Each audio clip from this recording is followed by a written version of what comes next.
Reprise de débat. L'honorable. Resuming debate, the honourable member for Abitibi-Témiscamingue.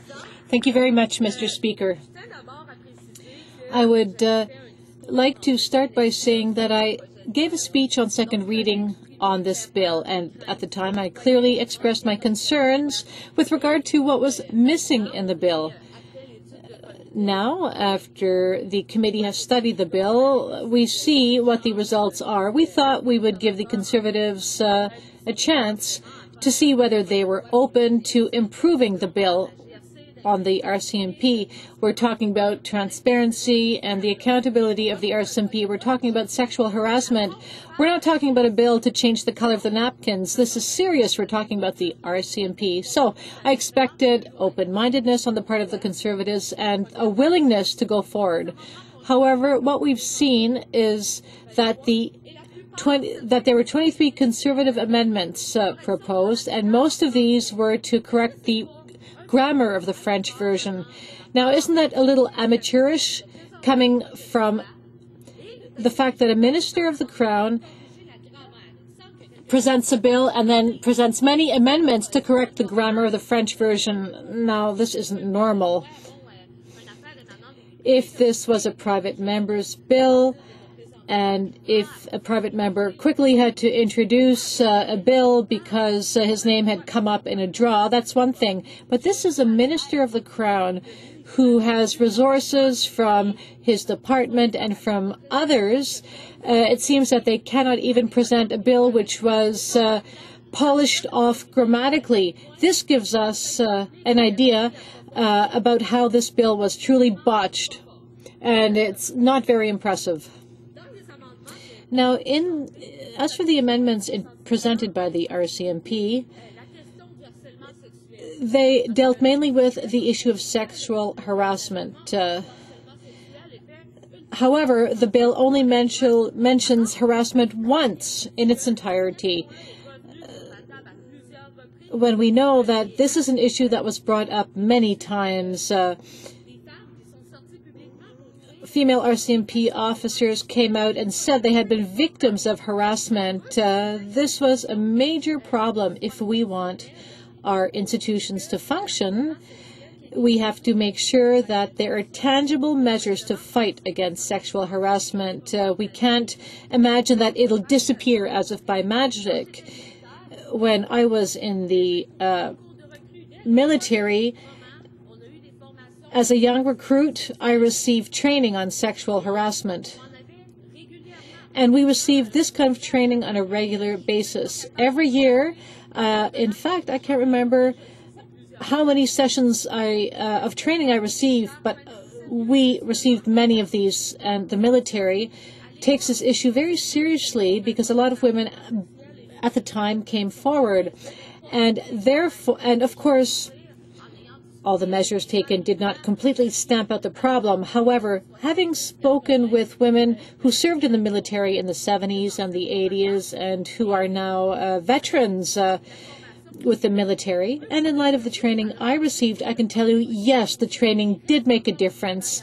The brass took the issue seriously. There is still work to be done, but the situation improved. The military, of course, is a federal institution, and therefore it's important for us to pull our heads out of the sand and say that, yes, we want to recruit more women into the RCMP, but we want them to stay as well. There's no point launching programs to attract more women into the RCMP and into our federal institutions if we don't take action to make sure that they stay. That doesn't make sense. The Conservatives rejected all of the NDP's amendments which tried to improve measures on sexual harassment.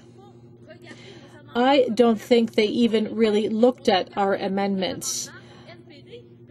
As soon as they saw that the NDP had presented an amendment, they rejected it out hand. Well, this is not the way to improve our legislation or our institutions, such as the RCMP. If we want to make our institutions better, we have to set aside partisanship. It seems that some people in the chamber have trouble doing this. So to reject an amendment without even reading it is not logical. It's an arbitrary way of proceeding. I think we can indeed improve bills. We don't want to come back in 3, 4, 5, or we don't want to come back many, many times to retroactively improve a bill which could have been improved from the very beginning. I think we could have presented a very good, very exhaustive bill if the other side had been open-minded, but they chose not to be open-minded. That's a huge problem. And who will pay the price? Women. Female RCMP officers will pay the price. Members of the RCMP who will not have legal recourse to support them if they have been victims of harassment will lose out. And this is because certain amendments were rejected for partisan reasons. I'm sad that our amendments were not received, were not taken into consideration. It is very unfortunate, but at the end of the day, women working within the RCMC will pay the price. From the time I was a very young girl, I've always fought to be able to do what I wanted to do and not to feel limited by the fact that I'm a woman. I was in the military for a few years, and I'm proud of those years, and I would love to have other women enter the RCMP, but many of them will not want to join the force because they're afraid they will not be supported, and this is unacceptable. I think we can go farther. We can help protect women so they can do their jobs in a secure environment. Another thing. For over 35 years, people have been talking about unionizing RCMP officers, but there's no mention of this in the bill. I think this could have been an interesting matter of study. I think this should have been included in the bill. Contrary to what conservatives believe, unions do good work. Unions care about the well-being of their members. Many social measures were brought about into the workplace thanks to the efforts of unions, but there's no mention of unions whatsoever in the bill. It seems that conservatives are only dealing with the things they are interested in. That's unfortunate. Whereas we could have crafted a very good bill, a bill to help all of its members, whereas we could have worked hand in hand with the other side, whereas we could have had an open discussion to improve the lives of RCMP officers. Well, it seems that all of this was for naught. Very unfortunate.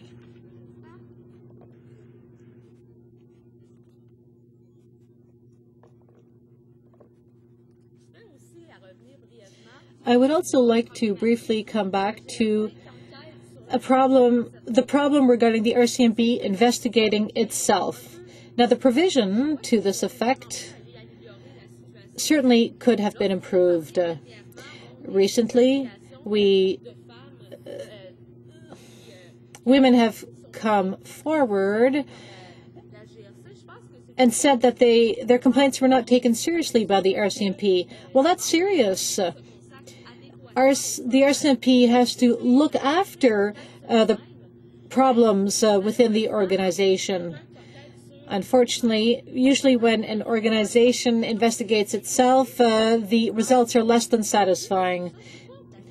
You must understand that we're not on a witch hunt here.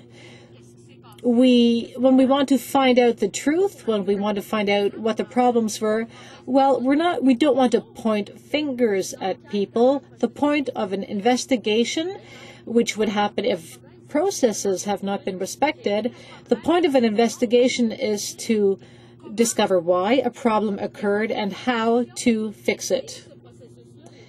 But if the process does not unfold well, you will not achieve satisfying results. In conclusion, Mr. Speaker, I think we really could have done better for women, for RCMP officers.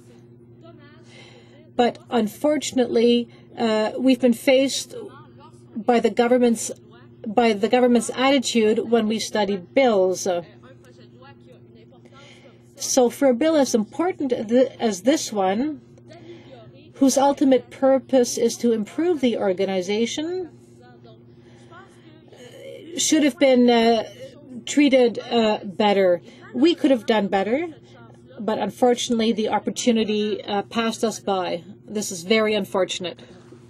Questions and comments? The Honourable Member for Northumberland, Quinte West. Well, thank you very much, Mr. Speaker. I listened to the member intently, and I can say that I am on the Public Safety National Security Committee, and we did hear from the Commissioner of the RCMP as well as the Chair of the Public Complaints Committee, the person vested with investigating the whole issue of harassment in the RCMP. And he said, and I encourage all Canadians to look at the evidence presented to the committee, which will show beyond a shadow of any doubt that what this side of the House is saying is basically correct. And here's what he said: there's no systemic evidence of harassment in the RCMP. The Commissioner of the RCMP said there will be mandatory training for all RCMP officers, and that's his intent. He has, to put it in his words, aggressive recruitment targets for additional women on the RCMP. And I can say after 30 years of working with both men and women in the police force that it is possible for men and women to work together. It is possible for those targets to be met. What this member is basically saying is she's ideologically opposed to what this side of the House is saying. No good ideas can come from this side, only that side. And what we're saying is we're listening to the Commissioner and the person who... L'honorable député d'Abitibi-Témiscamingue. Merci beaucoup, Monsieur le Président. Thank you very much, Mr. Speaker. I imagine that my colleague perhaps my colleague did not hear my first speech at second reading for this bill when I explained that it was a step in the right direction, but that it was not sufficiently complete and that other measures were required. I never said that it was a bad idea and that there was nothing good in the bill. That's not what I said. I said that it didn't go far enough and that we had to take the idea further. And unfortunately, during study in committee, the government refused to go further, and that's where the problem lies. The problem isn't the original idea. The problem is to push this idea further and take concrete action on sexual harassment. And with regard to testimony, for example, from Yvonne Séguin, who is a director of a group against sexual harassment in the workplace. She bore witness on October 24th, 2012. She said, "We have 32 years of experience, and when there are clear policies and the employees know what is acceptable, it is much easier for managers to solve the problem." And therefore, to respond to my colleague, I never said that it was not a good idea. I think at the outset it was a good idea, but that they did not take it far enough and they could have done something good with it, but unfortunately they didn't. Mr. Speaker, I think it's important that we note that it was the RCMP, in particular the RCMP Commissioner, also that ultimately led to the government taking the action in terms of introducing legislation.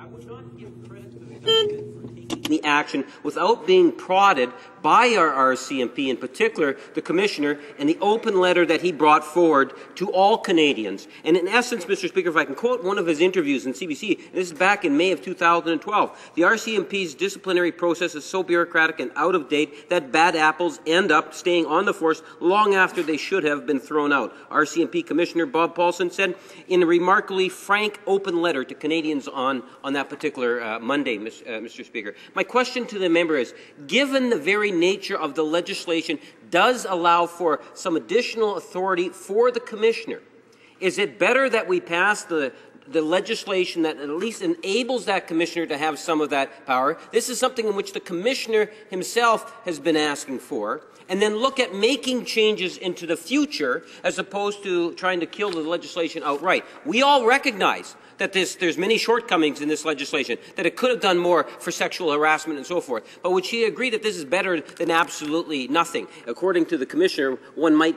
draw that conclusion. The Honourable Member for Abitibi-Témiscamingue.